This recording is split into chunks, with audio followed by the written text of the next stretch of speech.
एक बार हम बाबा के कमरे में गए। बाबा किसी से बात कर रहे थे।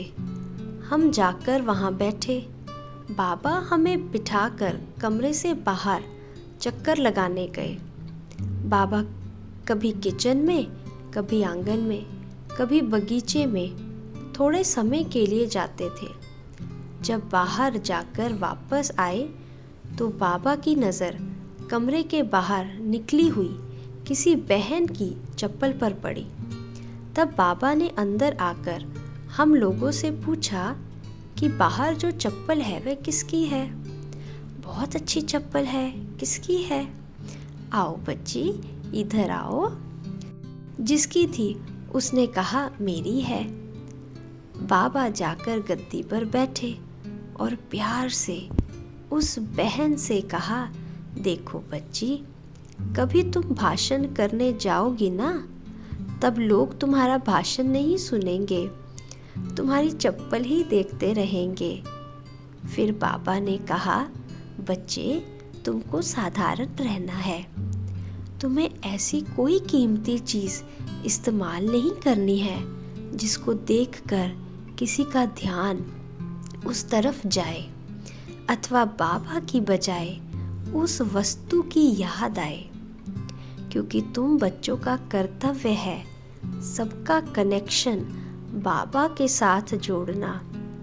इस तरह बाबा बच्चों को हर कर्म की गुह्य गति भी समझाते थे। बाबा कहते थे कि बच्चे, तुम जितना सिंपल रहते हो उतना अच्छा है। उससे तुम्हारी स्थिति भी हल्की रहेगी और मन भी साफ रहेगा। ऐसी छोटी छोटी बातों की भी सावधानी बाबा हमें देते थे। एक बार बाबा मुंबई आए हुए थे। उस समय सेंटर पर ब्रिजेंद्रा दादी अकेली थी, तो बाबा ने पूना से मुझे वापस सेंटर पर बुला लिया। तब तक मेरी अवस्था भी पक्की हो गई थी।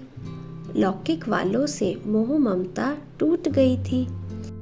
जब सेंटर से बाबा से मिलने आई तो बाबा ने पूछा कि वहाँ कौन कौन रहता है।